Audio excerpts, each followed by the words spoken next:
গরিব জেলে সকাল বেলায় ডুলা তুলে দেখে যে ডুলার তলা যে ভাঙ্গা, একটা মাছও তো নাই। এবার মাথায় হাত দিয়া সে কান্দা বইয়া থেকে, আরে হইল কি কান্নাকাটি। ও দোস্ত, ওই জেলেও কিন্তু পরের দিন আবার মাছ ধরতে পারবে, হয়তো আজকের দিনটা একটু কষ্টে কাটবে। হাওলাত করে হয়তো টাকা এনে চাল কিনতে হবে, অথবা দোকানে বাকিতে চাল কিনবে। গরিব জেলে একটু কষ্টে পরের দিন আবার ভালো করে পোষায়া নেবে। কিন্তু আল্লাহর সামনে যাওয়ার পর যদি দেখো তোমার সব আমল বাদ, সেখানে পোষানোর কোনো সুযোগ তো আর নেই, তখন কি হবে? আমরা কত করে বলি বন্ড ফিরের পায়ে সেজদা দিস না, মাজারে মাথা নোয়াইস না। ইবাদতের মালিক শুধু কে? সেজদা পাবে কে? ওই লোকগুলো বুঝলই না, আমাদের কথা শোনে না, পীর সাহেবের পায়ে সেজদায় পড়ে। ও দোস্ত, কাদিয়ানীদেরকে আমরা কত করে বুঝালাম নবী মুহাম্মদ শেষ নবী, উনার পরে নবী নাই। এই লোকগুলো বুঝলো না। 1835 সনে জন্মগ্রহণকারী গোলাম আহমদ কাদিয়ানীকে তারা নবী মাইনা বসে আছে, ইমান তাদের শেষ। আল্লাহর সামনে যাইয়া যখন দেখবে কাদিয়ানীরা তারা কাফের, কিচ্ছু নাই আমল নাম। ও দোস্ত, ইমান ইমান ইমান ইমান, পাঁচটা কাজ করলে তুমি ব্যর্থ, তোমার আমল পাবা না। ওই পাঁচটা কাজের সাথে জড়িত হইও না দোস্ত, যদি হও উপায় নাই। পাঁচ দল মানুষ ব্যর্থ, যাদের আমল কবুল হচ্ছে না। যদি আমার আজকে আলোচনা শোনার পর আপনি মনে করেন যে হ্যাঁ আমার নামও তো এখানে আছে, এখন তাওবার সুযোগ আছে না নাই? কিন্তু মরার পরে আল্লাহর সামনে যাইয়া ধরা খাইলে তাওবার সুযোগ আর। কোরআনে আল্লাহ বলছে, তারা বলবে ওয়ালাউ আন্না লানা কাররাতান ফানাকুনা মিনাল মুমিনিন। ও আমার আল্লাহ, বুঝছি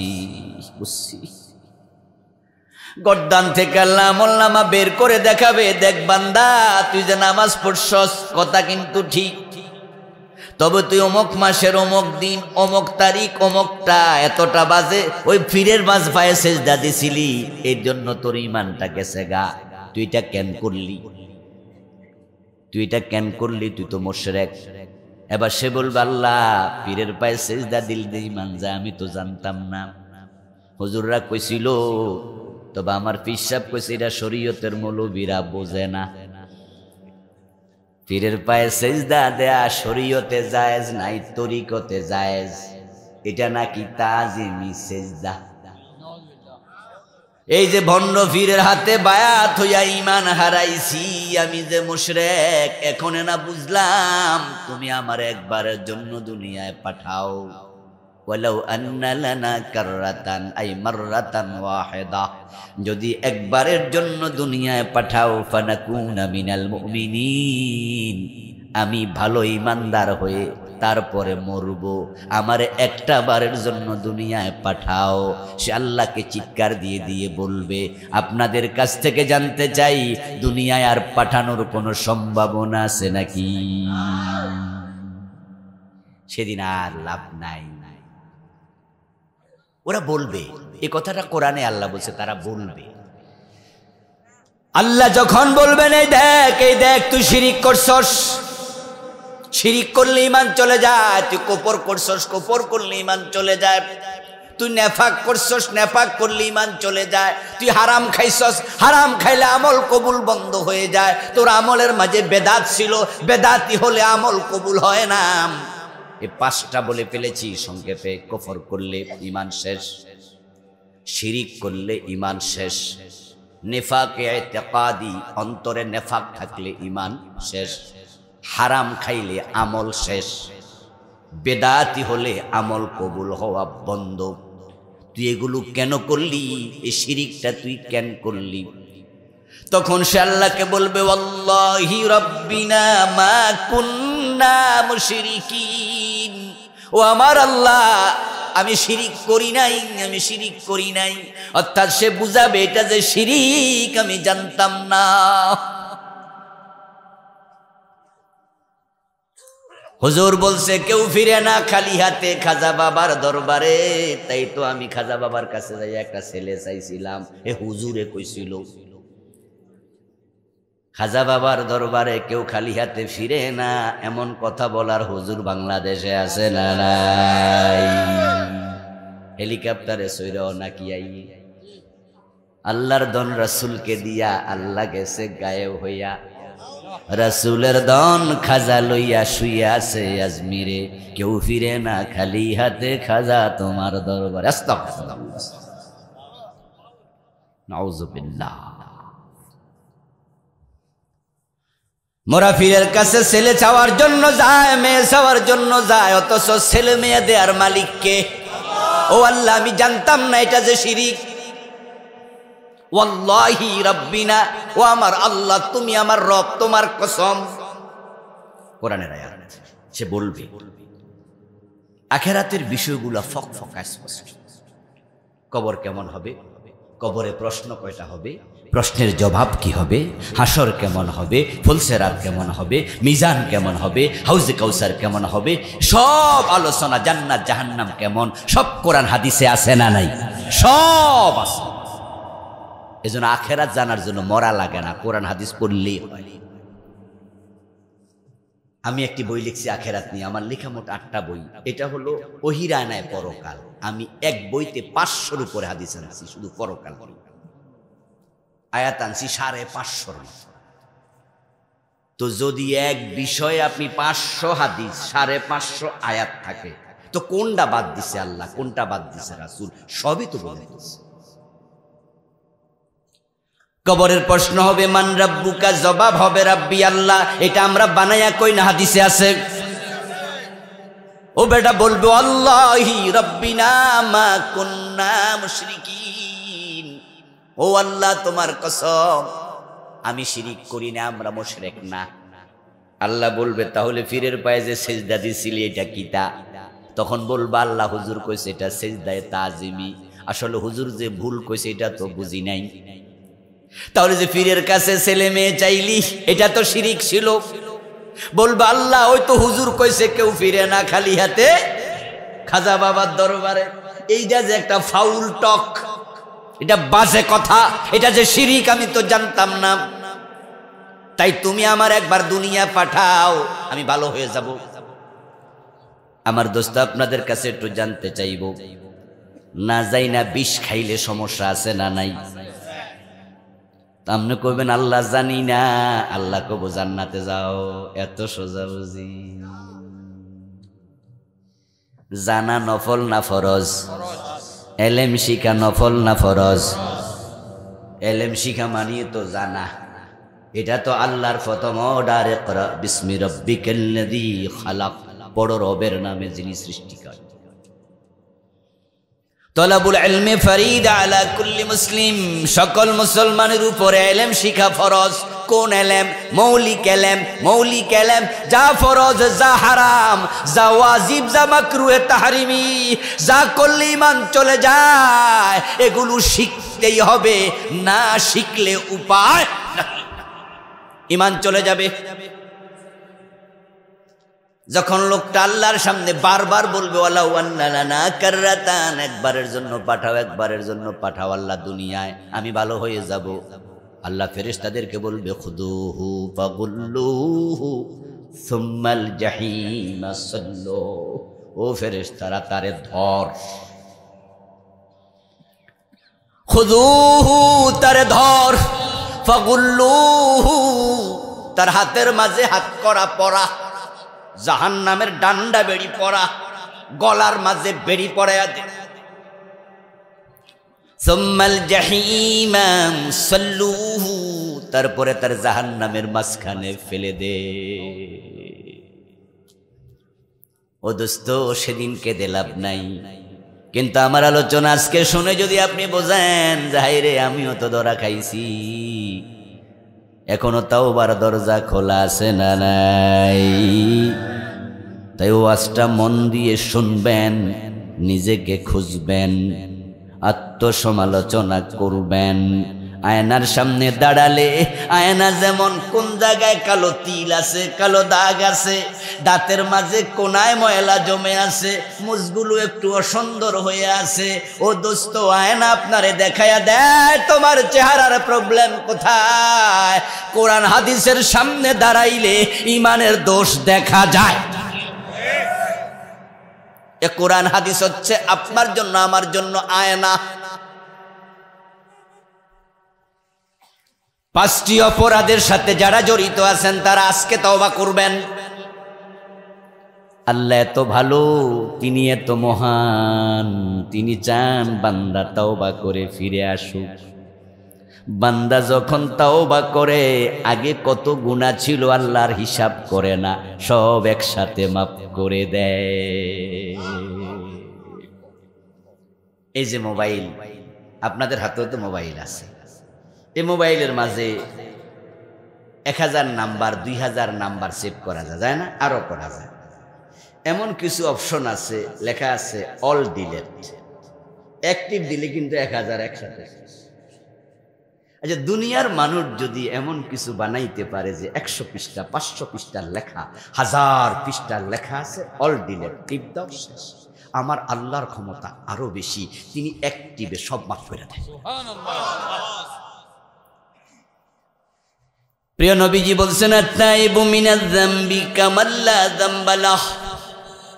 আল্লাহ তাআলা রাসূল বলেন, কোন ব্যক্তি যদি অতীতের গুনার জন্য তাওবা করে, আল্লাহ এমন ভাবে ক্ষমা করে যেন সে গুনাই করে নাই।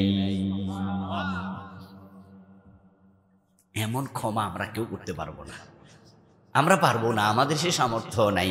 আপনি আমার সাথে একটা বেয়াদবি করেন, বেয়াদবি করার পরে আপনি সরি বলেন, আমি রাগ দেখাবো, ওই মিয়া বেয়াদবি করছেন আবার কিসের সরি। তারপরে আপনি হাত চেপে ধরেন, তারপরে আমি 1-2 বার পরে বলবো আচ্ছা আচ্ছা ঠিক আছে যান, মাফ করে দিলাম। আপনি কিছুক্ষণ পরে এসে বললেন, হুজুর আসলে মাফ করছেননি। আমি বললাম, আরে ভাই করছি, এবার জানতো। তারপরে আপনি বলেন, হুজুর মাফ করলে হইব না, আপনি আমার 1 কাপ চা খাইয়া জান লাগবো, আপনার তো মনে কষ্ট দিছি। আমি বাধ্য হইয়া কইলাম, ওকে চা খাওয়ান, একসাথে চা খাইলাম। তারপরে কোলাকুলি হলো, হ্যান্ডশেক হলো, আপনি আমার কপালে চুমু দিলেন। আমি আপনারে মন থেকে মাফ করে মনে মনে কইছি লোকটা আসলেই ভালো মানুষ, বেয়াদবিটা কইরা লাইছিল, মনে আর কোনো কথা নাই, পুরা মাফ। কিন্তু 3 বছর পরে যদি দেখা হয় তাহলে আবার বেয়াদবির কথা ঠিকই মনে হইল, ঠিক নি? 2-3 বছর পর দেখা হইলে আবার মনে হবে এই ফাইজলামি করছিল, পরে মাফ করছে। কিন্তু আল্লাহ যখন ক্ষমা করে এমন ভাবে করে, রাসূল কয় সে যেন গুনাহ করেই নাই। সুবহানাল্লাহ, এমন ভাবে করে দেয় যেন গুনাহই করে।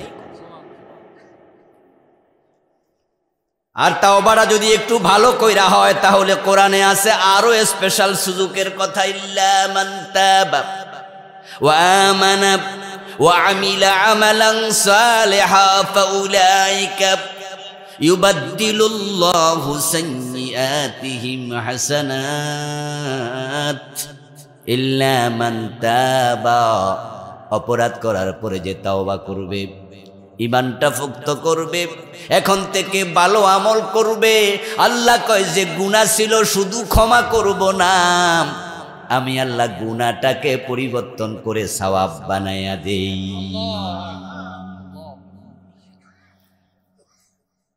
ওয়াজ শুনে যদি মনে করেন যে ভুলে আছি, এখনো সংশোধনের সুযোগ। কিন্তু আপনি গুনাহ লইয়া উল্টা পাল্টা জীবন লইয়া মইরা যাবেন, আর আল্লাহর কাছে যাইয়া করবেন আল্লাহ আমি জানি না, এসব চলবে? চা দোকানে বইয়া বইয়া অনেকে আছে কয় যে হ্যাঁ হুজুররা জানেও বেশি, হুজুরদের হিসাবও আমরা জানি কম, হিসাবও কম। খুব মজে আছে, মোছে তেল দে, জান্নাতে কাঁঠাল খাবে, কষ যেন না লাগে। রেডি হয়ে গেছে যে আমরা জানি কম, হিসাব কম, আল্লাহ ছাইরা দেবে। আসলে কি তাই? এটা মনে হয়? জানা ফরজ, মানা ফরজ। জানা একটা ফরজ, মানা হলো আরেকটা ফরজ। তো আপনি মানলেন না, জানলেন, তাহলে একটা ফরজ তো হইল, আর একটা শাস্তি। আর আপনি মানলেনও না, জানলেনও না, অপরাধ কয়টা? আর এই বেটা আমারে বলে ছেড়ে দিয়েছে, এত সোজা।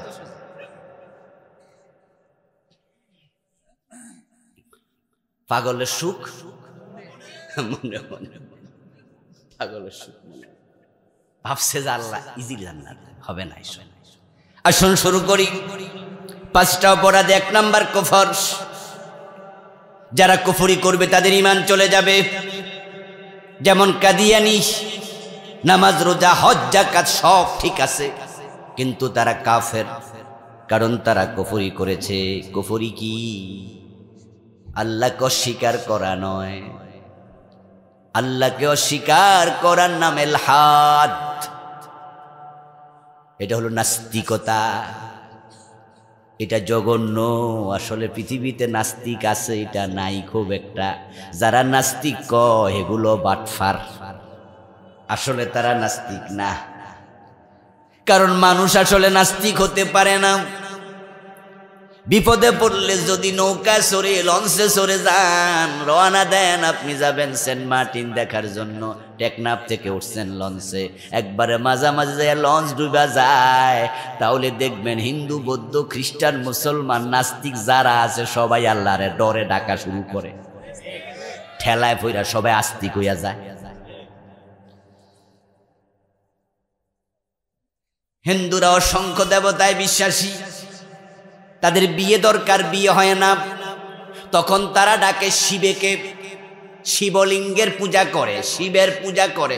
শিব নাকি মোট ৮০,০০০ বিয়া করছে। ওই বেড়ার পূজা দিলে নাকি মাইয়ার তাড়াতাড়ি বিয়ে হয়। এজন্য হিন্দুদের একটা শিব নামক দেবতা আছে, তার লজ্জাস্থানের পূজা করে। নাউজুবিল্লাহ পড়েন। ওদের মতো ফসা ধর্ম পৃথিবীতে আর নাই। ইন্দোনেশিয়ার বালি দ্বীপে ঘুরতে গেছিলাম এই কয়েক বছর আগে। বালি দ্বীপে হিন্দু বেশি, একটা অংশে আছে অনেক হিন্দু। নর্মালি ইন্দোনেশিয়াতে 100-তে 100% মুসলিম।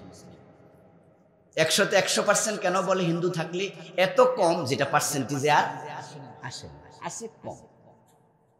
তো বালি দ্বীপে হিন্দু আছে একটা অংশে, ওখানে ঘুরতে গেলাম। গিয়ে দেখি নাউজুবিল্লাহি মিন যালিক, যে সেখানে সাগরের পাশে তারা পুরুষের লজ্জাস্থান বানাইয়া বাঁশ দিয়া বেচতেছে। লাইন দোকান, লাইনে দোকান। ওগুলো কিনে বাড়িতে নিয়ে হিন্দুরা পূজা করে। যখন লেখাপড়া দরকার, ভালো রেজাল্ট হবে, তাই পরীক্ষায় যাওয়ার আগে তারা সরস্বতী দেবীর পূজা করে, কারণ তারা জানে লেখাপড়া দেয় সরস্বতী। যখন তারা ব্যবসা বাণিজ্য করবে তখন তারা লক্ষ্মী দেবীর পূজা করে, তারা জানে হে হইল অর্থমন্ত্রী, আল্লাহ হেরে দায়িত্ব এটা দিয়ে দিছে, হে টাকা পয়সা দিব। নাউজুবিল্লাহ। যখন তারা ধান গম চাষ করে তখন তারা পূজা করে দুর্গা দেবীর। এজন্য তারা বলে যে এই বছর দুর্গা দেবী স্বর্গ থেকে হাতিতে চড়ে মর্তে নামে, ওই বছর ফসল বেশি হয়। এজন্য আমাদের নেত্রীও তো ঢাকায় ঢাকেশ্বরী মন্দিরে গিয়ে বলছিল যে এবার দুর্গা দেবী স্বর্গ থেকে গজে চড়ে মরতে নেমেছে, এই জন্য ধান বেশি হয়েছে। মনে আসেনি আপনাদের? মনে আসেনি? পত্রিকা হেডলাইন আসছে, গজ মানি হাতি। আমি এবার কি বুঝাতে চাই এটা দিয়ে শুনুন। একজন হিন্দু লেখাপড়ার জন্য যায় সরস্বতীর কাছে, বিয়ের জন্য যায় শিবের কাছে, টাকা পয়সার জন্য যায় লক্ষ্মী দেবীর কাছে, ধান গম ফসলের জন্য যায় দুর্গা দেবীর কাছে। কিন্তু ওই যে বলছিলাম কিছুক্ষণ আগে, ওই হিন্দু লঞ্চে ছিল, যখন টেকনাফে থেকে যাওয়ার পথে সেন্ট মার্টিনে ডুইবা গেছে। লঞ্চ যখন ডুইবা যায় সে সরস্বতীরও ডাকে না, কারণ জানে এখন লেখাপড়া কইরা লাভ কি, মইরা এতো যামু। তখন শিবের পূজা কি, বিয়ে কইরা লাভ আছে? রূপজি। তখন দেবীরে কোনোডারে ডাকে না, তখন বিপদে পড়ে হিন্দুরাও আল্লাহকে ভগবান ঈশ্বর বলে ডাকে। এজন্য হিন্দুদের মন্দিরে ঈশ্বরের কোনো মূর্তি নেই। তারা বলে ঈশ্বর তো আকাশে থাকে, তাকে দেখা যায় না, মূর্তি বানাবো কেমনে? এজন্য আমি বলি আসলে নাস্তিক বলতে কিছু নাই। ঠেলায় পড়া সবাই আস্তিক হয়। আর দুই সাইডটা যারা আছে তাসলিমা নাসরিনের মতো, আসলে এগুলো নাস্তিক না।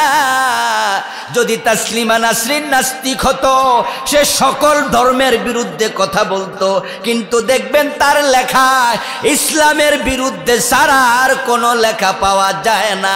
এ নাস্তিকগুলো মূলত ইসলাম বিদ্বেষী।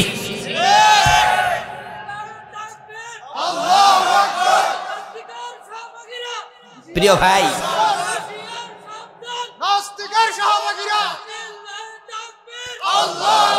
আমার প্রিয় ভাই, তাসলিমা নাসরিন শুধু একা না, নাস্তিক ছিল, তার নাম ছিল হুমায়ুন আজাদ। ঢাকা বিশ্ববিদ্যালয়ের বাংলা বিভাগের প্রফেসর ছিল। উনার লেখা একটি বই আমি পড়েছি, বইটার নাম ছিল পাকশার জমিন সাত বাত। ওই বইটাতে ইসলামকে, আল্লাহকে, রাসূলকে, কোরআনকে, হাদিসকে, জান্নাতকে, হুরকে, গেলমানকে, জাহান্নামকে, হুজুরকে, মৌলবীকে, দাড়িকে, টুপিকে, ইসলামের অনুষঙ্গকে কত হাজার বার গালি দিছে তার কোনো হিসাব। আচ্ছা, যদি সে নাস্তিক হতো তাহলে তো অন্য ধর্মেরও গাইল দিত, ঠিক না? যে নাস্তিক সে তো আল্লাহ মানে না, ঈশ্বর মানে না, গড মানে না, ভগবান মানে না, ঠিক কিনা? তো খ্রিস্টান ধর্ম মানবে না, ইহুদি ধর্ম মানবে না, ইসলাম ধর্ম মানবে না। কিন্তু শুধু ইসলামকে লক্ষ্য করে কেন? কারণ তারা হচ্ছে সুবিধাবাদী নাস্তিক। তারা জানে ইসলামের বিরুদ্ধে কথা বললে রাতারাতি সেলিব্রিটি হওয়া যায়। তাসলিমা নাসরিন যদি ইসলামের বিরুদ্ধে না লিখতো, না বলতো, এর চিন্তা কেডা? এর মতো এমবিবিএস কি বাংলাদেশে অভাব আছে? এমবিবিএস ডাক্তার, এর মতো এমবিবিএস তো অভাব নাই। কিন্তু সে ইসলামের বিরুদ্ধে কথা বলাতে সবাই তাকে চিনে, সেলিব্রিটি হয়ে গেছে। এটাই হচ্ছে নাস্তিক হওয়ার মূল কারণ। আসলে মেধা থেকে নাস্তিক হতে পারে না। কারণ নাস্তিক আপনি কেমনে হবেন? আপনি আকাশে, জমিনে, ডানে, বামে, সামনে, পিছে যেখানে তাকান সেখানে আল্লাহর অস্তিত্ব দেখতে পাবেন। স্রষ্টা সব জায়গায় তার অস্তিত্ব রেখেছে। ওয়াফিল আরদি আয়াতুল লিল মুকিনিন, আল্লাহ তাআলা বলেন যে আমি জমিনে যারা বিশ্বাসী তাদের জন্য অসংখ্য নিদর্শন রেখেছি। আমার দোস্ত, আপনি নিজেকে প্রশ্ন করুন, উনজুর ইলাল মারই ওয়া কুল মান শাক্কা ফীহি বাসারাহু মান যাল্লাযী জাখজাহু বিকুওয়াতিন মুবতাকিরা যাকা হুয়াল্লাহুল্লাযী আন'উমুহু মুনহামিরা। একজন আরবি কবি বলেন, তুমি আয়নার সামনে দাঁড়াও, দাঁড়ায়া তুমি তোমার চেহারার দিকে তাকাও, তারপরে নিজের নিজে প্রশ্ন করো, এই যে সুন্দর দুটি নয়ন, নরম নরম, হাত দিলে বোঝা যায় চোখ কত নরম, কিন্তু নরম চোখের উপরে শক্ত হাড্ডি, নিচে শক্ত হাড্ডি, ডানে শক্ত হাড্ডি, বামে শক্ত হাড্ডি। নিজের প্রশ্ন করো, এই শক্ত হাড্ডি ছিদ্র করে নরম চোখ বসানোর জন্য কোনো কারিগর আছে না? নাই। এত নরম চোখ হাড্ডি ছিদ্র করে কে বসালো? প্রশ্ন করো। কুল মান শাক্কা ফীহি বাসারা, প্রশ্ন করো মানুষের দৈহিক উচ্চতা মাত্র 3.5 হাত, 4 হাত, 2.5 হাত, 2 হাত। এই ছোট্ট ছোট্ট মানুষগুলো হাতির মতো বড় প্রাণীকে শাসন করে। এই ব্রেইন পেল কোথায়? এই ছোট্ট মানুষগুলো মঙ্গল গ্রহে চলে যাচ্ছে, বিভিন্ন নবযান পাঠাচ্ছে, চাঁদের দেশে অনেকবার তারা গিয়ে নামলো। কেমনে গেল, কেমনে আসলো, ওই বাহন কেমনে বানাইলো? এত বিশাল বিমান যেটাতে যাত্রী 450 থেকে 500, তাদের লাগেজ মনের পর মন, তার তেল লাগে কয়েক টন। এ বিশাল প্লেন আকাশে উড়ল, কোথায় টিপ দিলে উড়বে, কোথায় টিপ দিলে নামবে? এই ছোট্ট মানুষ বুঝলো কেমনে? তার ব্রেইনে পাওয়ার কোত্থেকে আসলো? নিজেরে প্রশ্ন করো, এই ব্রেইন বানালো কে? একজন কারিগর আছে না? না। মান যাল্লাযী জাহজাহু বিকুওয়াতিন মুবতাকিরা। ও দোস্ত, তারা নাস্তিক কেমনে হবে? বলে আল্লাহরে নাকি পায় না, আল্লাহরে নাকি দেখে না, আনসিন ইজ নাথিং। আমি বলি দোস্ত কত কিছু তো আমরা দেখি না, তারপরেও তো মানি। দেখি না মানি না এটা কোনো কথা না, কারণ এই যে বসে আছি আমরা এখানে অক্সিজেন আছে না নাই? দেখছেন কয়দিন? তো না দেখে অক্সিজেন যদি মানতে পারেন, আল্লাহকে না দেখে কেন মানবেন না?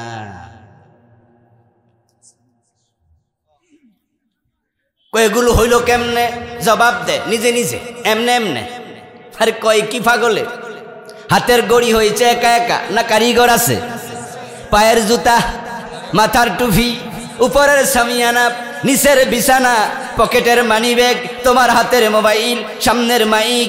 ও দোস্ত তোমার পকেটে যে কলম আছে, এই কলমটাকে বলে বল পয়েন্ট। এর মাথার মাঝে একটা বল আছে ছোট্ট নিবের আকায়। ওই ছোট্ট বলটা যদি খুলে যায় লেখা আর আসে না। এত ছোট ওই বল, এত ছোট, পইরা গেলে দেখতে কষ্ট। কই পড়ছে খোঁজ, যার চোখে পাওয়ার কম হে কয় আমি দেখি না। বাচ্চারে কয় তোর পাওয়ার বেশি, তুই খুঁজা বাইর কর। ওই ছোট্ট বল একা একা হয়েছে না কারিগর আছে? যদি এ ছোট্ট বলের কারিগর থাকি, এত বড় আকাশ, এ বিস্তীর্ণ জমিন একা একা হয় না রে হতভাগা। এর পিছনেও একজন বড় কারিগর আছে না নাই? তিনি কে? যাকা হুয়াল্লাহুল্লাযী আন'উমুহু মুনহামিরা। ও দোস্ত কুফরি করার জন্য, কাফের হওয়ার জন্য পুরা কোরআন অস্বীকার করা লাগবে না। কাদিয়ানীরা শুধু একটা মেসেজ অস্বীকার করছে, শেষ, সব শেষ। বিসমিল্লাহর বা থেকে মিনাল জিন্নাতি ওয়ান নাসের সিন পর্যন্ত যত মেসেজ আল্লাহ দিছে সব একসাথে মানো, এটার নাম ঈমান। যদি বলো একটাও মানি না, তুমি বেঈমান, তুমি কাফের। যদি বলো আমি 29 পারা মানি, এক পারা মানি না, তুমি কাফের। যদি বলেন আমি 113 সূরা মানি, এক সূরা মানি না, আমরা ফতোয়া দেব তুমি কাফের। যদি কেউ বলে এক অক্ষর মানি না কোরআনের, আমরা বলবো তুমিও কাফের। হিন্দুরা মোটেও মানে না, তারাও কাফের। আর কেউ যদি বলে কোরআনের এক অক্ষর মানি না, সেও কাফের। এবার আপনারা বলুন কে বড় কাফের, কে ছোট কাফের? সমান, অঙ্কের মতো। 10 লাইনের অঙ্ক, 9 লাইন ঠিক হয়েছে, 1 লাইন ভুল হয়েছে, 10-এ কত? 0। আরেকজন 9 লাইনে 9 ভুল, সে কত? আরেকজন 1 ভুল, সে কত? এটাই অঙ্কের নিয়ম, ইমানের নিয়মও তাই। পুরা কোরআন মানতে হবে, একটা না মানলেও ইমান শেষ। কাদিয়ানী কাফের, একটা কুফরি করেছে। ইবলিস শয়তান মোমেন না কাফের? সে আল্লাহর কয়টা আইন মানে নাই? সেও একটা মানে নাই। আল্লাহ বলেছে আদমরা সেজদা করো, সে করলো না। বা ওয়াস্তাকবারা ওয়া কানা মিনাল কাফিরিন, ইবলিস কাফের হয়ে গেল। কাদিয়ানী একটা মানলো না কাফের, ইবলিস একটা মানলো না কাফের। এবার আত্মসমালোচনা করুন, নিজের কাছে আসেন। চোর ধরে হাত কাটো, এমন আইন কোরআনে আছে না নাই? 53 বছরে কয়দিন কাটছেন? ডাকাত ধরে শুলে দাও, জেনা করলে পাথর মারো, অবিবাহিত হলে 100 বেত লাগাও, মদ পান করলে 80 বেত দিতে হবে, এমন আইন কোরআন হাদিসে আছে না নাই? 53 বছরে কয়দিন মানছেন? আল্লাহর বক্তব্য আলা লাহুল খালকু ওয়াল আমরু, সাবধান, সৃষ্টি যার, আইন চলবে শুধুই তার। বলেছেন কে? আওয়াজ দিয়া বলেন কে বলেছেন? একটু জোরে বলেন তো, সৃষ্টিকার, আইন চলবে কার? 53 বছরে আল্লাহর আইন চলে না, ব্রিটিশ আইন চলে। তো তোমরা ব্রিটিশ আইন মানলে আল্লাহর গোলাম হলে কেমনে?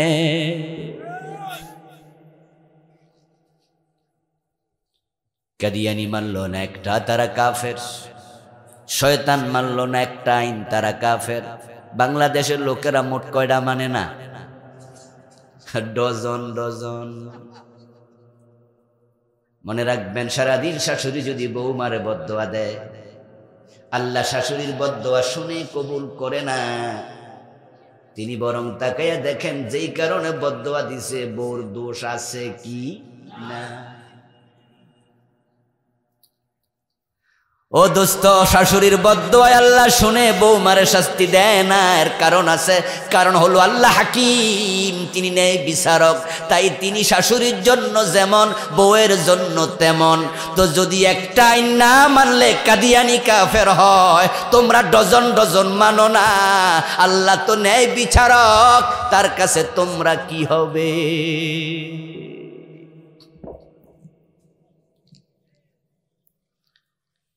এই নিয়ে আমি আলাদা একটি বই লিখছি। এই বইয়ের নাম দিছি ইমান, কুফর ও নিফাক। এখানে বাংলাদেশে চলমান 56টা কুফরি লিখছি, 56। দুইটা না কইলাম, কাদিয়ানিরটা আর শয়তানেরটা। এই দেশে তো রাষ্ট্রীয়ভাবে কুফর আর শিরিক প্রমোট করে, সাপ্লাই দেয়। এই রাষ্ট্রগত 15 বছরে অনেক কুফরি সাপ্লাই দিচ্ছে, নাউজুবিল্লাহ পড়েন। কত শিরিক সাপ্লাই। কিছুক্ষণ আগে বলছিলাম চলমান 29টা শিরিক লিখছি, তার মাঝে একটা শিরিক আছে যেটা আমরা আগে জানতাম না। এই 20 বছর আগেও জানতাম না, ছাত্র জীবন আমরা শুনিনি। এটা গত 15 বছরে প্রমোট কইরা ওয়েল এস্টাবলিশড করে ফেলেছে। এখন এটা বাংলাদেশে সবাই জানে, সবাই শুনেছে। যেটা বিশ্বাস করার সাথে সাথে ঈমান শেষ। এটা আমাদের পাঠ্যপুস্তকে পোলাপানের বইতে ঢুকাইছে। ওই স্লোগানটা হলো ধর্ম যার যার, উৎসব সবার। রাষ্ট্র এটাকে প্রমোট করেছে। আল্লাহর কোরআনের 180 ডিগ্রি উল্টা। কোরআনের স্লোগান কি? লাকুম দীনুকুম ওয়ালিয়া দীন। বাংলা অর্থ কি? তোমার ধর্ম তোমার, আমার ধর্ম আমার। আচ্ছা, আপনারা এবার বলেন, দুইটা এক না আলাদা? সবাই বলেন, সবাই বলেন, এক না আলাদা? তো স্লোগান তো হওয়ার কথা ধর্ম যার, উৎসব তার। কিন্তু তারা কি করলো? তারা হিন্দুদের দুর্গা পূজা আসলে স্লোগানটা প্রমোট করলো। মুসলমানের সন্তানকে বুঝাইলো যে দুর্গা পূজায় যাও, দুর্গা পূজা যাও, উৎসব সবার। মুসলমানের সন্তানেরা দুর্গা পূজায় গিয়ে হাততালি দেয়, দুর্গা পূজায় গিয়ে তাদের প্রসাদ টাইনা টাইনা খায়। এবং তারা দুর্গার সামনে দাঁড়ায়া যখন দেখে 10 হাত দুর্গা দেবীর অর্চনা চলছে, পূজা চলছে, এমনও তো হতে পারে নিজের অজান্তে দুর্গার প্রতি শ্রদ্ধা তৈরি হবে, সাথে সাথে বেঈমান হয়ে যাবে। ইন্ডিয়া থেকে একটা সিনেমা তারা প্রমোট করছে, সিনেমাটার নামে ছিল দুর্গা। ঢাকায় আমি দেখেছি অসংখ্য জায়গায় তার পোস্টার টানানো। আমি খেয়াল করলাম, কিরে দুর্গা নামে সিনেমা এই দেশে কেন? পোস্টারের মাঝে লেখা দেখলাম বাংলাদেশ ভারত যৌথ প্রযোজনা। এর মানে কি দাঁড়ালো? এটা শুধু বাংলাদেশ একা বানায় নাই। বাংলাদেশের প্রযোজক পরিচালক ইন্ডিয়ার প্রযোজক পরিচালকের সাথে চুক্তি করছে, তোমরা অর্ধেক টাকা দাও, আমরা অর্ধেক টাকা দেব। এটা কলকাতাতেও চলবে, এটা বাংলাতেও চলবে। তারা নাম দিয়েছে এপার বাংলা ওপার বাংলা। এটা 2 জায়গায় চলবে, ব্যবসা যা হয় 50-50 ভাগ নেব।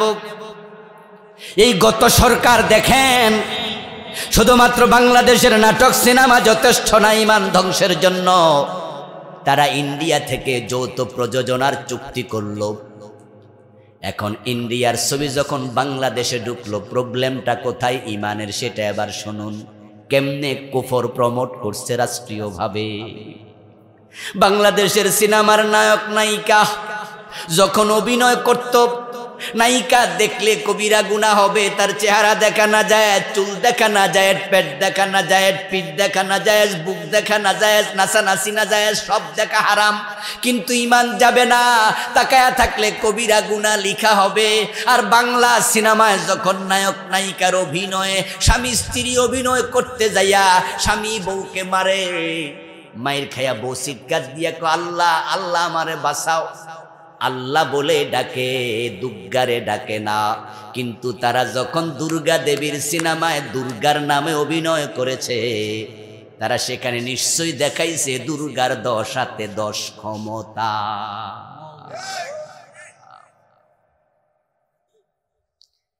দুর্গা দেবীর হাত কয়টা? হিন্দুদের ধারণা হলো দুর্গার 10 হাতে 10 ক্ষমতা, এবং আপনারা দেখবেন যে দুর্গা দেবী একটা বড় রকমের আপনার শাবল টাইপের একটা দিয়া সে অসুর বধ করে। আমি যেখানে লেখাপড়া করছি, যেখান থেকে 5 পাস করছি, মানে মাদ্রাসায় ক্লাস 5 ইবতেদাই, ঠিক আমার মাদ্রাসার সামনে হলো পুকুর, মাঠ হলো আমাদের 15 থেকে 20 হাত লম্বা, এরপরে পুকুরটা ধরেন 50 থেকে 100 হাত লম্বা। পুকুরের ওই পারে ছিল হিন্দুদের মূর্তি, ওদের দেবীর ঘর, মন্দির। আর আজ থেকে সেটা আরো 35-40 বছর আগের কথা বলছি, তখন তাদের মন্দিরটা ছিল কাঁচা মাটি। এটা কাঁচা মাটির ছিল, কোনো দরজা মরজা ছিল না। তো এটার ভিতরে যে তারা মূর্তিগুলো রাখতো, আমরা যখন দুপুর বেলায় হাঁটতে যাইতাম, বাদাম খাইতাম, ওখানে গল্প করতাম, আমরা মূর্তি দেখতাম।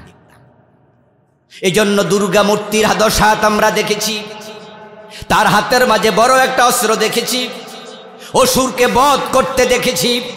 হিন্দুদের ধারণা দুর্গার 10 হাতে 10টা ক্ষমতা। এবার বলুন তো, ক্লাস 5-এ পড়া, 6-এ পড়া, 7-এ পড়া ছোট ছোট বাচ্চাগুলো যখন দুর্গা নামের সিনেমা দেখবে, আর ওই সিনেমার মাঝে যখন দুর্গার শক্তি দেখাবে, 10 হাতের 10 পাওয়ার, ছোট মানুষ বিশ্বাস করে বসতেও পারে। বাংলাদেশি সিনেমা দেখলে কবিরা গুনাহ হইতো, ঈমান যাইতো না। আর এখন এমন সিনেমা সাপ্লাই করছে, ঈমান সহ শেষ, আমনাই সালাসু। কুফরির প্রমোট করেছে, শিরকের প্রমোট করেছে রাষ্ট্রীয়ভাবে। 2024 জানুয়ারি মাসের 1 তারিখে আমরা বই পেলাম, মাদ্রাসার ক্লাস 6-এর 7-এর বই। আপনাদের যাদের বাসায় আছে, বাসায় গিয়া দেখবেন বইয়ের মোড়কের মাঝে লেখা আছে বাংলাদেশ মাদ্রাসা শিক্ষা বোর্ড, কিন্তু বইয়ের বেডনের মাঝে, কভারের মাঝের নিচে দোতরা হারমোনিয়ামের ছবি, ঢোলের ছবি, ঢাকের ছবি, হারমোনিয়ামের ছবি, দোতরার ছবি, হাফ প্যান্ট পরা মাইয়ার ছবি। মাদ্রাসার বইয়ের কথা বলছি। আচ্ছা, আপনাদেরকে জিজ্ঞাসা করতে চাই প্রিয় ভাইয়েরা, মাদ্রাসা কি হারমোনিয়াম শিখায়? মাদ্রাসায় কি দোতরা বাজানো হয়? আপনাদের আড়াই বাড়িও তো মাদ্রাসা আছে, বিশাল কামেল মাদ্রাসা। ওখানে যে মেয়েগুলো পড়ে তাদেরকে বোরকা ছাড়া কি ক্লাসে অ্যালাউ করা হবে? আমরা আমাদের মেয়েদেরকে মাদ্রাসায় যারা দেই, তারাও তো পর্দার সাথে দেই। আর পর্দা বিধান শিখার জন্যই তো স্কুলে দিলাম না, মাদ্রাসায় দিলাম। তো যে মাদ্রাসায় পর্দা শিখায়, ওই মাদ্রাসার বইতে হাফ প্যান্ট পরা মেয়ের ছবি কেন দেয়া হলো? শুধু হারমোনিয়াম, দোতারা, সেতারা নয়, হাফ প্যান্ট পরা মেয়ে নয়, মাদ্রাসার বইয়ের ভিতরে মন্দিরের ছবি ঢুকাইছে। এবার প্রশ্ন করি, জবাব দেন তো, মাদ্রাসায় হিন্দু পড়ে নাকি? তো মন্দিরের ছবি কেন ঢুকলো? আসলে তারা এই দেশে হিন্দুদেরকে প্রমোট করতে চাইছে, কুফরি সাপ্লাই দিতে চেয়েছে। অভাব নাই, কত কুফর ঢুকাইছে। ওরাই এ দেশে ঢুকাইছিল মানুষ নাকি বান্দর থেকে আসছে। শুনেছেন না আপনারা? এটা 2023 সনের বইতে ঢুকাইছে কুফর। মানুষের প্রথম পুরুষ আদম, এই কথা আল্লাহর কোরআনে আছে না নাই? হ্যাঁ। এখন তারা কয় না না, প্রথম পুরুষ আদম না, প্রথম পুরুষ বান্দর। যদি কেউ বিশ্বাস করে তাহলে কোরআনের উপর ঈমান শেষ। আমরা হুজুররা প্রতিবাদ করলাম, চিন্তাজীবী বুদ্ধিজীবীরা প্রতিবাদ করলো, তখন সরকার ওই অধ্যায়টা স্থগিত করতে বাধ্য হলো।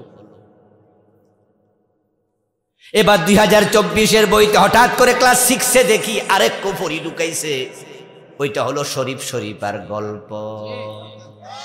শুনছেন? শুনছেন? এটা আরেক কুফর। এটার নাম LGBTQ। LGBTQ এটা হচ্ছে সমকামিতার নিউ ভার্সন, যেই অপরাধে লূত নবীর আল্লাহ জাতিকে ধ্বংস করে দিয়েছে। ছেলে যদি মনে করে সে মেয়ে, তাহলে দাড়ি থাকার পরেও সে নাকি মেয়ে। মেয়ে যদি মনে করে সে ছেলে, 2 সন্তানের মা হওয়ার পরও কইতে হবে হ্যাঁ ঠিক, তুই ফোলা যা। তাহলে সমাজের মাঝে হাজার লক্ষ বছর ধরে চলে আসা আবহমান কালের যে সিস্টেম, ওই সিস্টেমটাকে তারা জবাই করতে চায়। এতে করে একটা ছেলে একটা ছেলেকে বিয়ে করবে, নাউজুবিল্লাহ পড়ে, একটা ছেলে একটা ছেলেকে বিয়ে করবে। তো বিয়ে কেমনে করবে? সে ছেলেটা বলবে, দুইজন যুক্তি করবে, শোন বাংলাদেশে তো তুই ছেলে আমি ছেলে, এই বিয়ে কিন্তু কেউ মানবে না।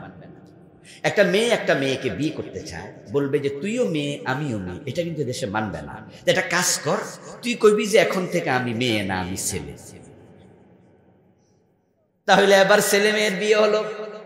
ওই ছেলে ছেলে গল্প করবে, তুই এখন থেকে বলবি তুই এখন থেকে মেয়ে আর আমি তো ছেলে আছি, তাহলে ছেলে মেয়ের বিয়ে হলো। ওরা বইয়ের মাঝে এটা ঢুকাই দিছিল, এটা এখনো বইতে আছে, বাড়িতে গিয়ে দেখবেন। ও দোস্ত, কফরগুলো চিনতে হবে। আমি 56টা লিখেছি, শিরিক লিখেছি আমি 19টা। 3 নাম্বার হলো যেটা করলে ঈমান চলে যাবে, সেটা হলো নেফাকে ইতিকাদি। অন্তরে যার নেফাক ঢুকবে তার ঈমান থাকবে না। আচ্ছা, অন্তরে নেফাক আছে কিনা কেমনে বুঝবেন? কেমনে বুঝবেন? إذا قيل لهم تعالوا إلى ما أنزل الله وإلى الرسول رأيت المنافقين يصدون عنك صدودا। আল্লাহ এবার বলছে মুনাফিক কেমনে চিনবেন ও নবী? যখন আপনি বলবেন আসো আল্লাহর কোরআনের দিকে, আসো রাসূলের হাদিসের দিকে, এ কোরআন হাদিসের আলোকে দেশ চালাই, সমাজ চালাই, লিয়াহকুমা বাইনাহুম, কোরআন দিয়ে বিচার ফয়সালা করি। যারা মুনাফিক তারা বলবে এই কামে আমি নাই। আল্লাহর আইনের কথা শুনে চেহারা কালো হয়ে যায় এমন মুসল্লি আছে না নাই? আল্লাহর আইনের কথা বললে মনে ভালো লাগবে না এমন দুই একজন এই মাহফিলও থাকতে পারে। আল্লাহর আইনের ওয়াজ করবেন, সে মনে মনে বলবে রাজনীতির ওয়াজ শুরু হয়েছে। আপনি নামাজের কথা বলেন, কোন মুসল্লি রাজনীতি খুঁজবে না, বলবে যে না হুজুর তো আজকে দারুণ ওয়াজ করছে। রোজার ওয়াজ করেন, সব মুসল্লি বলবে হ্যাঁ। বেরোজদারিও কইব ওয়াজ ঠিক, আমি রোজা রাখিনি, এটা আমার দোষ, হুজুর ঠিক। হুজুরের রোজার ওয়াজে কেউ রাজনীতি খুঁজবে না। এ কোরআনের মাঝে নামাজের কথা আছে না নাই? তাই সবাই কনা ভালো ওয়াজ। রোজার কথা আছে কিনা? কয় যে ভালো ওয়াজ।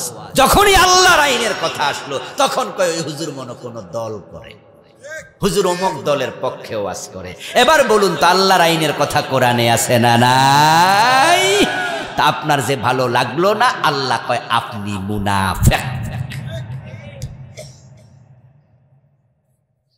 ইন্নাল মুনাফিকিনা ফিদ দারকিল আসফালি মিনান নার, যারা মুনাফিক হবে তারা জাহান্নামে থাকবে, কাফের এবং মুশরিকেরও নিচে। ওয়া ইযা উনজিলাত সূরাতুম মুহকামাত ওয়া যুকিরা ফীহাল কিতাল রাআইতাল্লাযীনা ফী কুলূবিহিম মারাদুন ইয়ানজুরুনা ইলাইকা নাযারাল মাগশিয়্যি আলাইহি মিনাল মাউত। কার অন্তরে নেফাক আছে আমি জানি না, অন্তরের খবর কে জানে? কিন্তু জানেন যিনি, তিনি বলেন ও নবী, যখন জিহাদের আয়াত নাজিল হয় তখন আপনার সামনে বসা লোকদের কারো কারো দেখবেন চেহারা কালো হয়। জিহাদের কথা শুনলে এমন ভাবে তাকায় মনে হয় আজরাইল বুঝি চলে আসছে, ভয় পেয়ে যায়। জিহাদের ওয়াজ শুনলে এই ওয়াজ ছাড়া কি আর ওয়াজ নাই? দেখবেন আপনি জিহাদের ওয়াজ শুনলে কিছু মুসল্লি আছে মাশাআল্লাহ একবারে শরীর গরম গরম লাগে, বলে যে ঠিক আছে নারে তাকবীর আল্লাহু আকবার। আর কিছু লোক আছে মন মরা হয়ে চুপ করে থাকে। আল্লাহ বলেন ও নবী, জিহাদের আয়াত নাজিল হলে যখন কারো মন খারাপ হয় তখন বুঝবেন তার অন্তরে মুনাফিকি ঢুকে গেছে। রাআইতাল্লাযীনা ফী কুলূবিহিম মারাদ, তার অন্তরে প্রবলেম। গত 15টা বছর জিহাদের কথা ইমা তেলাওয়াত করেছি। প্রিয় নবীজি সাল্লাল্লাহু আলাইহি ওয়াসাল্লামের পবিত্র মুখ অনুসৃত একখানা ছোট্ট হাদিসে নববী পাঠ করেছি। আল্লাহ তাআলা তৌফিক দান করলে এখান থেকে কিছু কথা বলবো ইনশাআল্লাহ। আল্লাহ। সূরা আল কাহফের 103 নম্বর আয়াতে আল্লাহ বলছেন, কুল, হে নবী বলুন, হাল নুনাব্বিউকুম, আমি কি তোমাদেরকে খবর দেব নাকি, বিল আখসারিনা আমালা, ওই মানুষগুলোর ব্যাপারে যারা আমলের দিক থেকে ক্ষতিগ্রস্ত, আল্লাযীনা দাল্লা সাইয়ুহুম ফিল হায়াতিদ দুনিয়া, যাদের দুনিয়া সব আমল বাতিল হয়ে গেছে, দুনিয়াতে হারায়া গেছে, তাদের কোনো আমল আল্লাহ পর্যন্ত পৌঁছে নাই। ওয়াহুম ইয়াহসাবুন আন্নাহুম ইউহসিনুনা সুনআ, অথচ তারা মনে করতেছে তারা ভালো আমল করে চলছে, তাদের আমলগুলো যে বাতিল হয়ে যায় এটা তারা বোঝেই না।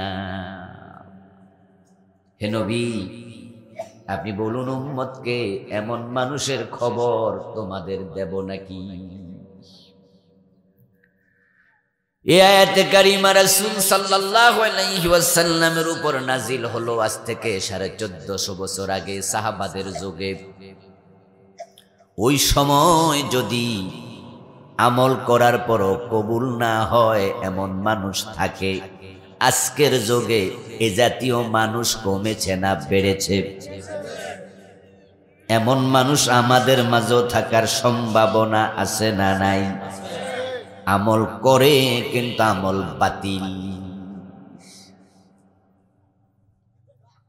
ও নবী, আপনি বলেন আমি ওই মানুষের খবর দেব নাকি? তাদের খবর আমরা আজকে জানতে চাইব। প্রিয় নবীজি আল্লাহর পক্ষ থেকে জেনে আমাদের জানিয়েছেন তারা অমক অমক অমক, এই গুণ যার ভিতরে থাকবে, এই বদ গুণগুলোর কারণে তাদের আমল কবুল বন্ধ। তারা নামাজ পড়বে, রোজা রাখবে, হজ করবে, যাকাত দেবে, কিন্তু আল্লাহর সামনে গিয়ে হাজির হয়ে দেখবে আমল নামা খালি। এমন মানুষ অসংখ্য থাকবে, অসংখ্য, যারা তাহাজ্জুদ পর্যন্ত পড়েছে, কপালে কালো দাগ ছিল নামাজের, রমাদানে রোজা রেখেছে, চৈত্র মাসে রোজা ভাঙেনি, হজ করার জন্য মক্কায় গিয়েছে, হিসাব করে করে ক্যালকুলেশন করে যাকাত দিয়েছে, কিন্তু আল্লাহর সামনে গিয়ে দেখবে আমল নামা একটা নেক নাই, সব হারাইয়া গেছে। তখন সেদিন তার আল্লাহ তাআলাকে বলবে, ও আমাদের রব, ওয়ালাউ আন্না লানা কাররাতান ফানাকুনা মিনাল মুমিনিন, আজকে তোমার সামনে এসে দেখে আমল নামা খালি। ও আল্লাহ, আমার নামাজের সওয়াব কই, রোজার সওয়াব কই, হজের সওয়াব কই, যাকাতের সওয়াব কই? আমি তো শীতের ফজর কাজা করি নাই। আল্লাহ বলবে, বান্দা তুই কে সূরা কাহফের 104 নম্বর আয়াত পড়স নাই? ওখানে তো আমি বলেছি কিছু মানুষের আমল বাতিল হয়, তুই তাদের একজন। দল্লা, হারায়া গেছে, সাইয়ুহুম, তাদের আমল, ফিল হায়াতিদ দুনিয়া, দুনিয়াতেই।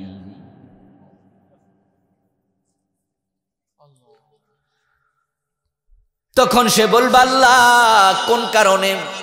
আল্লাহ আবার কারণ দেখাবেন, এই কারণ, তোর আমল নামায় দেখ সব লেখা আছে। আমার দোস্ত মসজিদে গিয়ে 5 ওয়াক্ত নামাজ পড়ে, আবার দরবারে যাইয়া পীরের পায়ে সেজদা দেয়, এমন লোক আছে কিনা? যেই লোকটা পীরের পায়ে সেজদা দেয়, লোকটা মুমিন না মুশরিক? তো তার নামাজ পড়ে লাভটা কি? মুশরিকের নামাজ তো কবুল হবে না, হবে না।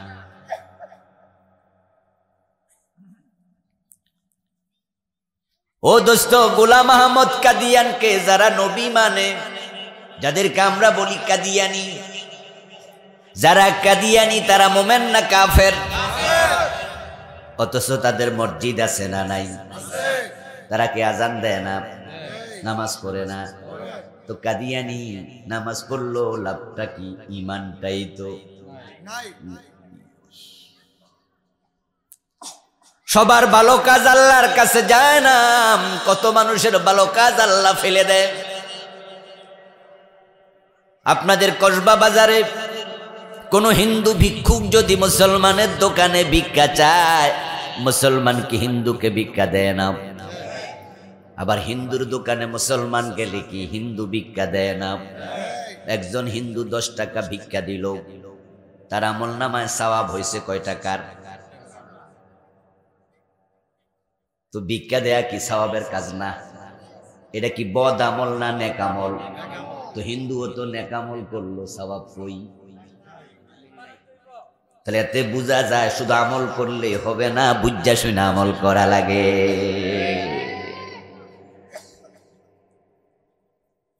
ও দোস্ত, সারা রাত মাছ ধরছে, সারা রাত।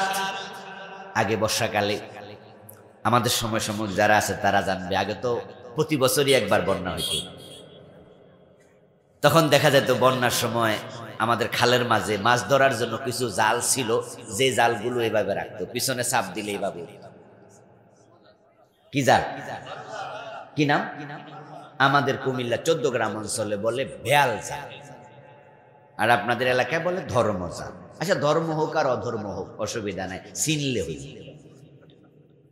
ওই জালে যারা মাছ ধরতো তারা ডুলায় রাখতো মাছগুলো, এবং ওই ডুলাটা গলা পর্যন্ত পানির মাঝে ভিজাইয়া রাখতো। বড় বড় ডুলা ছিল, যেন মাছগুলো মরে না যায়, জীবিত থাকে, তাই ডুলার মাঝে ভিজাইতো।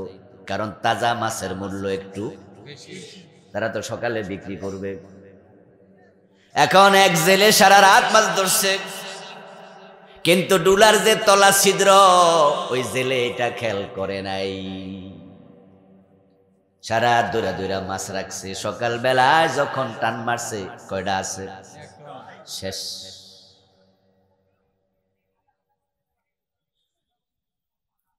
গরুর দুধ দহন করার আগে যেই পাত্রে আপনি দুধ রাখবেন, বালতি হোক আর পাত্র, পেয়ালা হোক, জগ হোক আর মগ হোক, আমাদের পাতিল হোক, যখন আমরা গরুর দুধ দহন করতে যাই তখন দেখবেন সবাই পাত্রের তলায় একটা টান মাইরা চায় কোনো ময়লা আসেনি।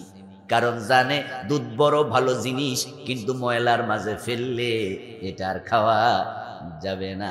তাই আগে ময়লা সাফ করো, তারপরে দুধ দহন। ডুলার মাঝে মাছ রাখলেই হবে না, আগে ডুলার তলা ভাঙ্গা কিনা সেটা যাচাই করা দরকার আছে না নাই? না হয়তো সকালবেলায় ডাকবা যে একটাও নাই, সব গেছে গা।